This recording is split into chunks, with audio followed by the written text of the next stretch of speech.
Podcast todavia. Podcast todavia. Podcast todavia. Podcast todavia. Podcast todavia. Podcast todavia.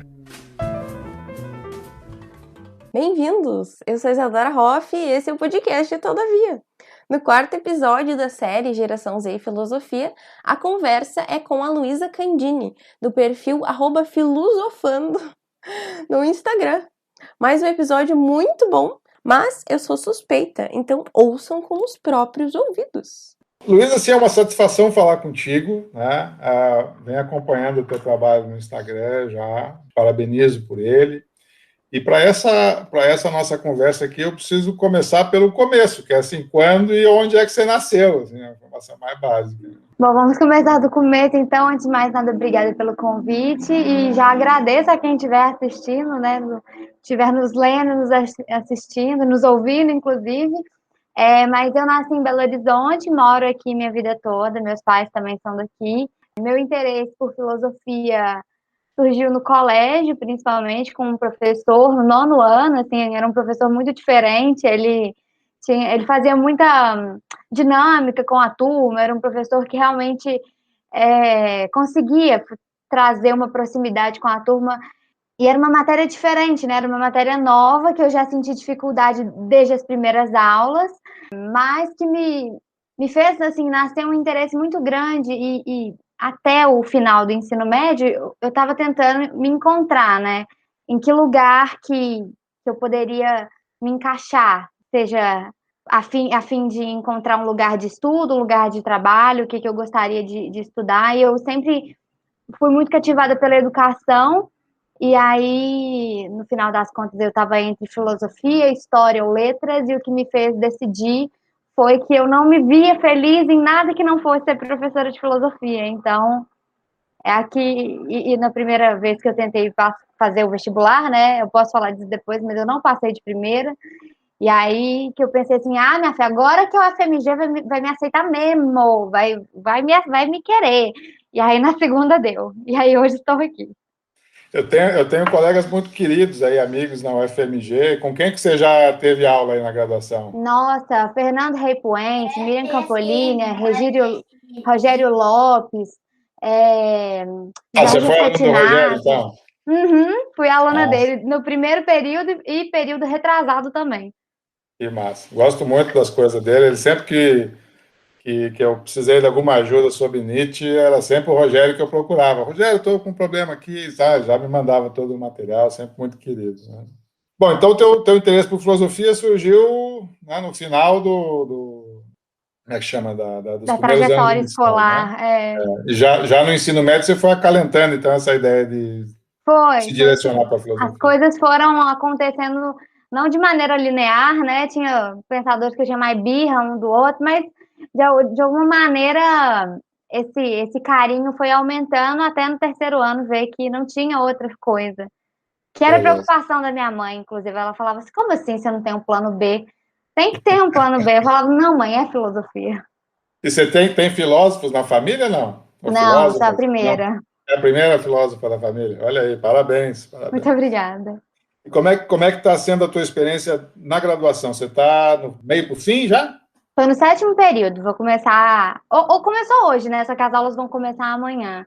Sim. Só que estou na licenciatura, né? Aqui na UFMG, não sei como é que ocorre aí na UFSM, mas a gente entra como ABI, né? Então, acaba que todo mundo entra como bacharel, e aí você pode mudar de percurso, e foi o que eu fiz. Aí mudei para licenciatura, já faço as matérias da educação desde o 4º período, só que eu vou pedir continuidade de estudos, fazer o bacharel, escrever o TCC, e aí, tomara aí, Deus, um mestrado em breve. Tá nos teus planos continuar essa carreira árdua, mas né, de muita satisfação, que é de buscar mestrado, doutorado e ali por diante? Eu gostaria, eu gosto muito da educação básica, meu sonho é trabalhar na educação básica, mas eu também tenho vontade de me instrumentalizar no que diz respeito à pesquisa também. Já teria um tópico assim que tu gostaria de fazer, um projeto de mestrado? Eu me encontrei na antiga, gosto muito de Aristóteles e filosofia helenística, mas ainda não achei qual o ponto preciso de pesquisa. Eu acho que esse momento, inclusive, do bacharel vai ser muito importante, da escrita do TCC, para tentar encontrar um foco preciso de pesquisa. Maravilha. Bom, a comunidade filosófica brasileira tem, né, excelentes representantes na área de antiga, você certamente vai estar muito bem assessorado, se for ficar na UFSM, ou melhor, aí na UFMG, ou se quiser ir para um outro lugar. E quando é que você começou o perfil no Instagram, o Filosofando? Então, esse perfil era meu, assim, perfil pessoal, né? Então eu postava fotos minhas, aí se você rolar o feed para baixo, tem muita foto de hambúrguer, essas coisas todas. Mas eu sentia em mim, já isso desde que eu entrei na faculdade, um certo desejo de falar para os outros aquilo que eu estudo, né? Sempre surgiu um incômodo para mim, desde que eu entrei na faculdade, de que aquelas coisas lindas que eu lia e ouvia, eu não via ampliação daquilo. Porque a gente, no ensino básico, a gente não lê filósofos, e de maneira geral, a gente tem uma aula por semana, né? Então, assim, uma aula, um filósofo por aula, então realmente você viu bem o superficial, o mínimo necessário mesmo, né? Para conhecer filosofia.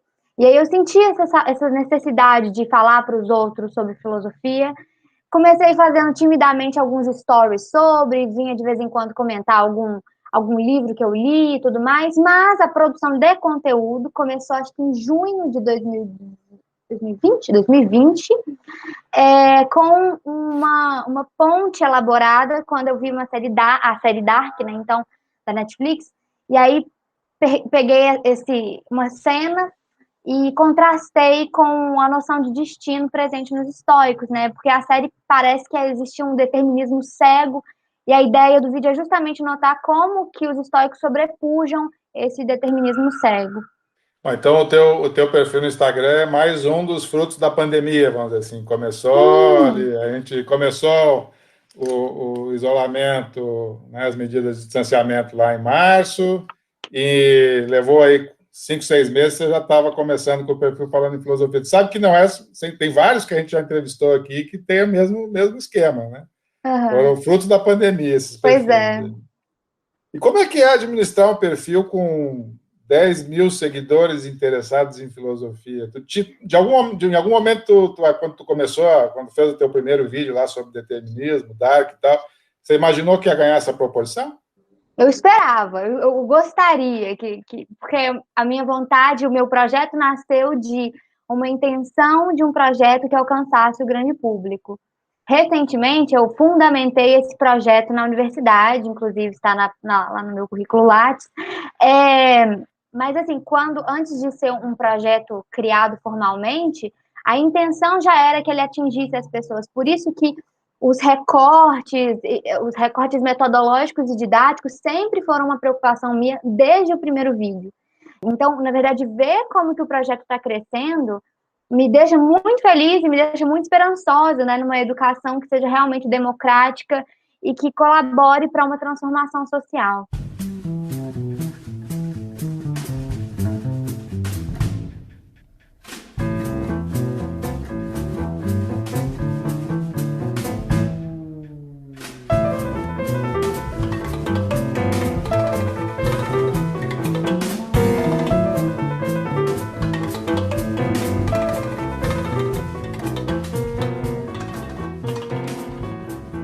Você acha que o tipo de projeto que tu tem é um projeto de extensão? Pois é. Ou projeto de ensino? Como é que tu classifica isso aí dentro da universidade? Então, ele é formalizado no sentido de que eu fiz uma matéria na licenciatura que a gente chama de Laboratório de Ensino e Filosofia. E nessa matéria, minha professora Miriam Peixoto, que é inclusive uma professora que eu tenho interesse de fazer uma orientação com ela, fez uma proposta para a gente que a gente elaborasse uma atividade educativa que seria efetuada à distância, né? Então, a gente estava tentando também beber nessa fonte da pandemia e tentar iluminar possibilidades educacionais com esse problema que a gente está vivendo, né, com a pandemia. E, na verdade, a ideia que eu pensei foi, eu já estou fazendo um negócio, assim, já estou fazendo um projeto, já tem algo acontecendo, por que eu não pego essa oportunidade que a professora está dando para formalizá-lo? Então, eu não tenho vínculo com a universidade, mas a minha professora lê, inclusive, esse projeto como um projeto de extensão, né? Inclusive, eu estou participando da criação de um projeto que vai entrar para novo currículo de graduação lá da UFMG, então eu estou fazendo parte do SCAP Filosofia, que tá, porque o novo currículo vai assim, pedir dos graduandos certas horas de extensão, de tipo assim, pelo menos de criação de projetos nesse sentido. Então, essas horas vão ser necessárias para a integralização, para a formatura. Então, assim, a minha professora fez esse convite para mim e para uma outra colega, e nós estamos participando, então, da elaboração. Então, acredito que o projeto seja lido nessa medida, né, como um projeto de extensão. Isso nas licenciaturas, e acho que por exigência, né, de normativas e tal, a gente tem que criar esses espaços, né, de extensão para poder complementar essas horas, que são obrigações a partir das reformas do currículo. Então, vem, como é que eu posso dizer assim, muito nessa direção. Tem vários lugares, várias universidades, e na filosofia fazer projeto de extensão é um abacaxi, né? Não é simples você pensar num projeto de extensão em filosofia. Então, o tipo de coisa que você faz vem bem a calhar. Mas tu tinha alguma ideia, né? Bom, tu disse que estava esperando por esse número e tal, mas só para pensar assim, pô, 10 mil pessoas me acompanham aqui e todos têm interesse em filosofia. Tu tinha ideia de que pudesse ter, assim, esse interesse das pessoas? É engraçado porque eu falo, talvez a maneira que eu falei foi pouquíssimo humilde, né? Mas assim, não, eu esperava. Pouquíssimo humildade cristã. Mas assim, eu acho que é mais um desejo de que as pessoas aderissem e uma surpresa feliz de que elas aderiram. Então, assim, sempre que eu vejo o meu namorado, eu mandava prints semanais dos números crescendo. E era uma feliz surpresa, né? Mas de uma surpresa que nasceu de um sonho possível, né? De algo que eu vislumbrava realmente. Assim, olha, eu acredito que isso aqui tem chance de um alcance maior, sabe? E é uma alegria ver que as pessoas estão gostando disso. Esse crescimento se deu de uma maneira, assim, orgânica, ou teve algum momento onde, sei lá, alguém repostou alguma coisa que você fez, que tomou uma proporção maior, ou foi crescendo aos poucos? Ou teve algum momento, assim, que, bum? Então, eu sempre divulgo a minha página em páginas de filosofia. Então, eu vou nos comentários e convido as pessoas. E quem se interessar, clica. Quem gostar, fica. E eu notei que essa divulgação fez muito bem. Assim, claro que é super legal quando alguma página grande, a primeira vez que uma página grande compartilhou alguma publicação minha, nossa, eu fiquei toda feliz e tal. Então, tanto o compartilhamento quanto a divulgação são importantes, né? Porque nesse mundo de Instagram, a gente precisa ter certa frequência de postagem para o algoritmo não esquecer a gente. Então, assim, é uma mistura de tudo: constância, divulgação e compartilhamento das pessoas. Aí é uma boa vontade dos outros, né? Que de fato, a boa parte dos seguidores interage, comenta, curte, então é muito legal. Essa dinâmica, assim, de você ter que estar, de alguma maneira, seguindo os parâmetros do algoritmo e tal, para poder ter a visibilidade e tal. Isso, de alguma maneira, te traz algum tipo de angústia ou de preocupação, assim, tipo, nossa, hoje eu não postei, agora como é que vai ficar? Isso gera esse tipo de preocupação? Então, eu sou graduanda, professora e produtora de conteúdo, então eu tenho que ser uma pessoa extremamente organizada. Inclusive, eu estou aqui com as minhas tarefas do dia, que inclusive não estava em nada, né? Parecia que eu não estava fazendo nada, mas aqui, minhas tarefas do dia e tudo mais. Então, assim, eu sempre tenho que saber muito bem o que fazer e quando fazer. Porém, eu sempre falo isso com o pessoal, eu tento não alienar a minha produção, não deixar o meu desejo de lado, porque se eu sei que eu deixar de lado, isso vai acabar reverberando negativamente na produção de conteúdo. Então, eu estou sempre me valendo de leituras, de filmes, de música, para que a minha criatividade seja, de alguma maneira, naturalmente alimentada, porque eu acho que, isso uma vez eu comentei nos stories, a filosofia não segue o tempo do Instagram. Eu sempre penso no Kant, né? O projeto crítico kantiano demorou 10 anos para ser escrito. Então, se ele tivesse numa lógica de Instagram, talvez ele não daria conta. Então, eu acho importante que a gente também respeite o tempo das atividades intelectuais, que são mais demoradas. A gente precisa ler para fazer uma boa postagem. Eu não preciso. Não é só a ideia, a fundamentação, o recorte E a dimensão estética no Instagram é muito importante. Então, tem que ter uma preocupação de fazer alguma coisa que seja agradável aos olhos. Se você passar uma página branca com os trem escrito, as pessoas não vão ter interesse de clicar. Mas eu sempre tento deixar isso muito claro. A filosofia e o Instagram têm tempos diferentes. Eu acho que o maior desafio é como lidar com essa ponte. Perfeito. Eu adorei essa tua percepção, vamos dizer assim, de certa maneira, o tempo da reflexão é um, o tempo da divulgação é outro, né? Então, você tem que estar sabendo como lidar com essa dualidade aí. Diga uma coisa, o teu perfil no Instagram já te gerou algum tipo de conexão para atividades acadêmicas? Tipo assim, convite para participar de algum curso, convite para dar uma palestra, convite para participar de um evento? Isso já aconteceu? Então, eu já participei de algumas lives, inclusive um conhecido me chamou para fazer um podcast, para fazer assim, né, me convidou para fazer parte de um episódio, só que até hoje eu não consegui encontrar um dia, porque a gravação é de 2 horas, então eu precisaria de um tempo razoável da minha tarde, mas já aconteceu isso, aconteceu esse convite da professora a fazer parte da equipe do SCAP, e eu acho que isso, de alguma maneira, vai acontecendo aos poucos, né? As pessoas vão me vendo, e então, sim, já teve esses convites. Tu imagina que a tua inserção, vamos dizer assim, na rede social pode vir, inclusive, a servir como uma forma de receita para ti? Eu te pergunto pelo seguinte, claro, você está longe, você está na graduação, depois ter mestrado, doutorado e tal, mas o mercado de docência hoje em filosofia no Brasil é um mercado que está cada vez menor, infelizmente, né? Você abre um concurso público, tem 200 pessoas para uma vaga, entendeu?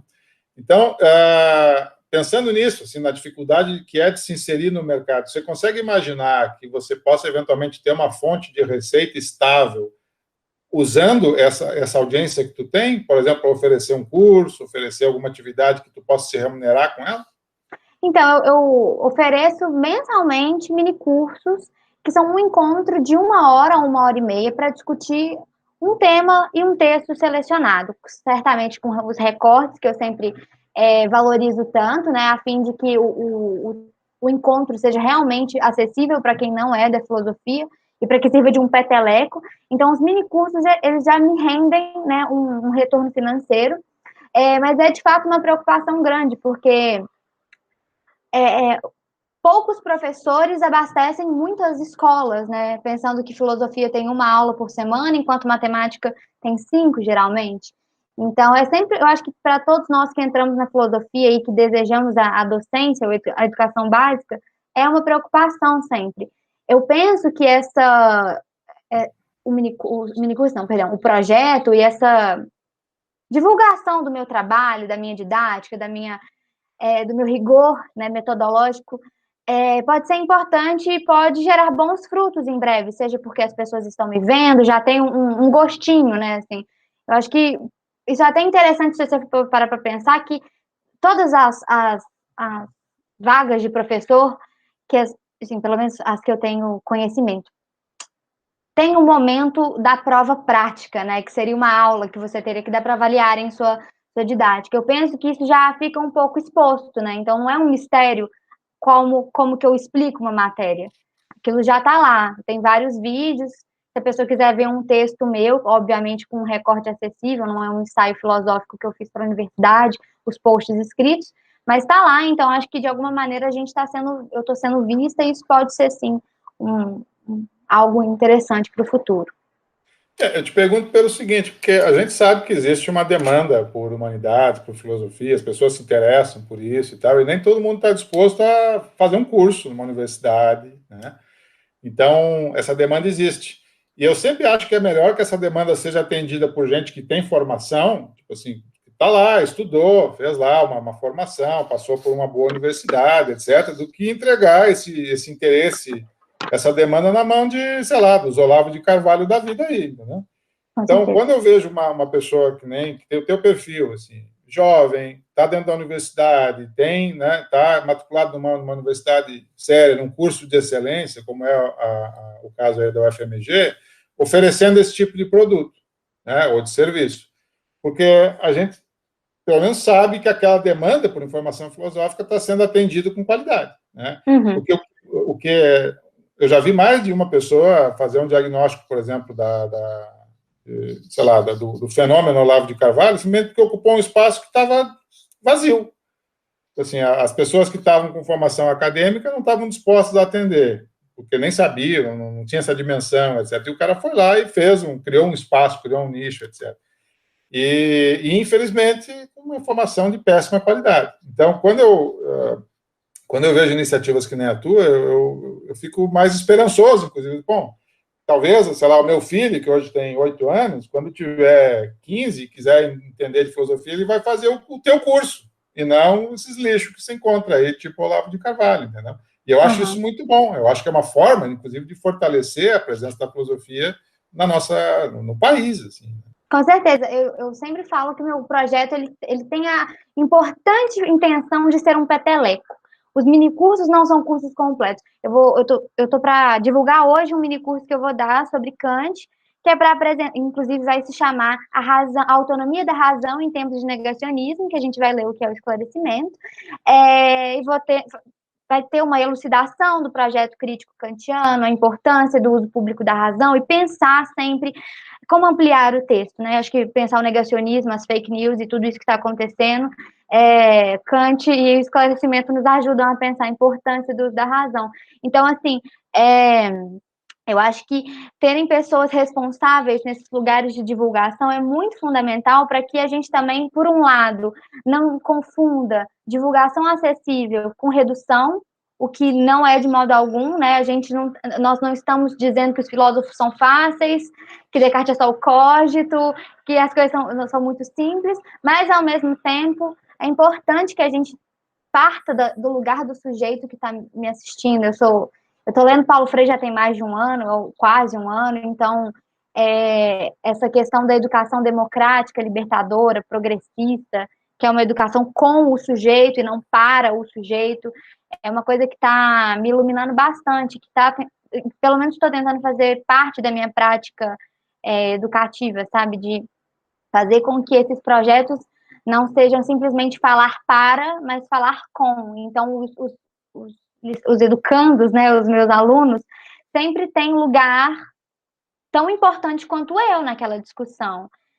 Teve um minicurso que eu dei, que foi sobre a ira, o livro 1 sobre a ira, do Sêneca, e tinha um estudante da medicina, e aí ele comentou algo sobre como é que chama?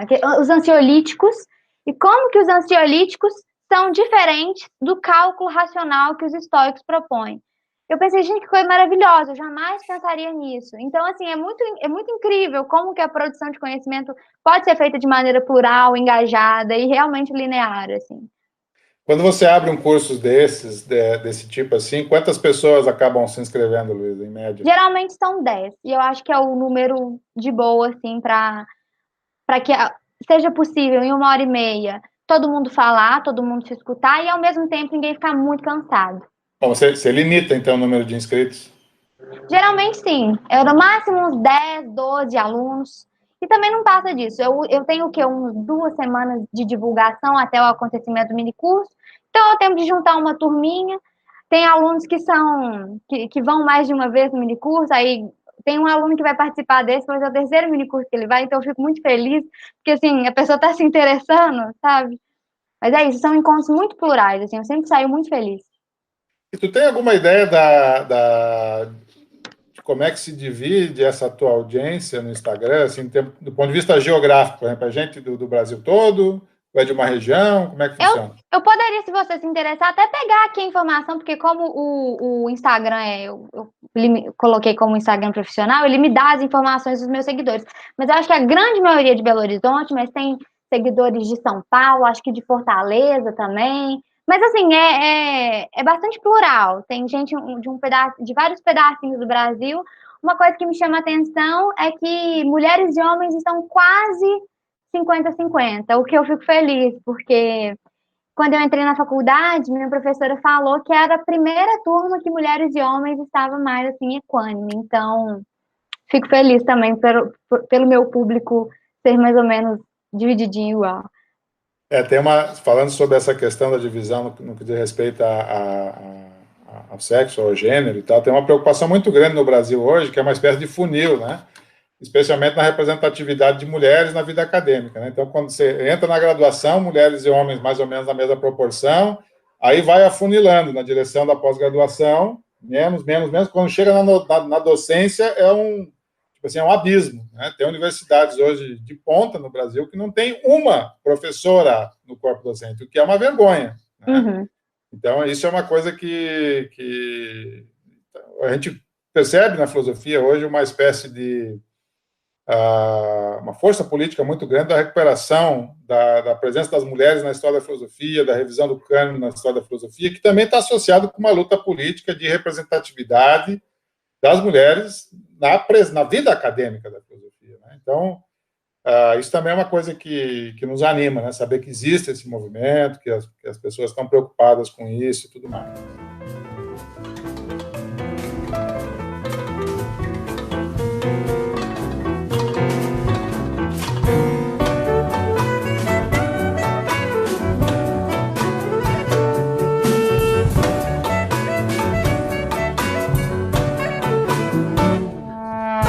Mas deixa eu te perguntar uma última coisinha, que é o seguinte. A gente tem visto agora, né, especialmente em função da pandemia, uma migração das atividades de ensino e pesquisa do presencial para o online, para o remoto, né? Então, como a gente não pode dar aula presencial, não pode fazer evento presencial, a gente vai para o remoto, né? Então, você vê muita gente, por exemplo, o próprio Verlaine, que é teu professor aí, se você quiser assistir às aulas que o Verlaine dá aí para vocês sobre Adorno, por exemplo, você tem um canal dele lá, que tem a aula dele, né? Uhum. E o que ocorre, né? Então, você tem essa migração de conteúdo do presencial para o online, né, em função das restrições de ensino presencial, né? Então, o YouTube, o Instagram, o Facebook acabaram cumprindo funções de ferramenta didática nesse período. E nunca antes, na história, né, a gente viu isso acontecer, né? Você tem uma explosão informacional sobre filosofia, por exemplo, mas isso também vale para várias outras áreas, né? De material de qualidade à disposição na internet. Você aposta que esse movimento vai enfraquecer com o final da pandemia, ou isso vai permanecer mesmo depois de levantadas as restrições, por exemplo, que as pessoas que hoje estão ocupando esse espaço porque precisam ocupar, porque não podem dar aula de outro jeito, tu acha que essas pessoas vão continuar fazendo essa atividade? Tu acha que esse volume de informação, por exemplo, de evento online, por exemplo, vai continuar, ou as pessoas vão voltar a dar as costas para as redes sociais? Então, no que diz respeito à produção de conteúdo, eu acredito que a tendência é continuar, né? Porque acho que foi uma surpresa para muitos de nós ver que vale a pena você investir seu tempo na produção de conteúdo, nem que seja de maneira pelo gosto mesmo de ver as pessoas se interessando, né, que não tem retorno financeiro, por exemplo, mas eu acredito que, pelo menos no que diz respeito à produção de conteúdo, isso se mantém. Sobre os eventos, assim, agora respondo por mim, eu pretendo continuar os minicursos mensalmente, depois da vacinação, poderia, inclusive, expandir para minicursos presenciais, né, no caso aqui para pessoas de BH, mas uma coisa que é interessante no online é essa possibilidade da gente conversar com pessoas de vários locais do mundo ao mesmo tempo. Assim, eu tenho um aluno particular que, se não me engano, ele é do Ceará. Então, assim, é muito bacana. A gente se encontra praticamente toda semana para discutir uma obra que eu seleciono. Ele é do direito, mas quer começar a ler mais filosofia. Então, assim, é algo que não aconteceria em outro momento, em outra circunstância. Espero que não acabe, acredito que talvez diminua pela questão da vida prática das pessoas, né? O nosso tempo vai diminuir quando a gente voltar a sair, andar de ônibus e tudo mais, mas espero que não termine, porque eu acho que é uma possibilidade até mesmo de descanso. Quando eu venho, converso com outras pessoas, me descubro em outras pessoas e elas em mim, é uma possibilidade muito bacana da gente pensar a educação fora da sala de aula. Inclusive, o meu projeto se chama Filosofia Além da Sala de Aula, porque é justamente tentar pensar a reflexão crítica, o ensino, fora daquele ambiente das cadeirinhas. Então, notar que conhecimento não é feito no lugar estrito, mas se feito com rigor, com responsabilidade, pode ser muito bem feito. Tem uma percepção que eu tenho, assim, quer dizer, quando assim, nós tivemos o surgimento da internet, né? Então, você tinha assim, eu lembro, por exemplo, daquela posição muito famosa do Humberto Eco, né? Nossa, a internet deu voz a um bando de imbecil, hoje qualquer um tem um espaço para falar, etc., né? E aí, bom, ok, então você tem uma espécie de percepção, assim, de que desinformação em rede social ou informação de má qualidade em rede social andam juntos, e de fato isso é o caso, né? E quando eu vejo projetos que nem o teu, me dá uma expectativa de que, bom, talvez as pessoas agora, em razão até fruto da pandemia, tenham aprendido a usar as ferramentas das redes sociais de um ponto de vista que une o alcance com a qualidade da informação, né? E eu espero, sinceramente, junto contigo aí, que esse movimento não pare, que esse movimento continue, né?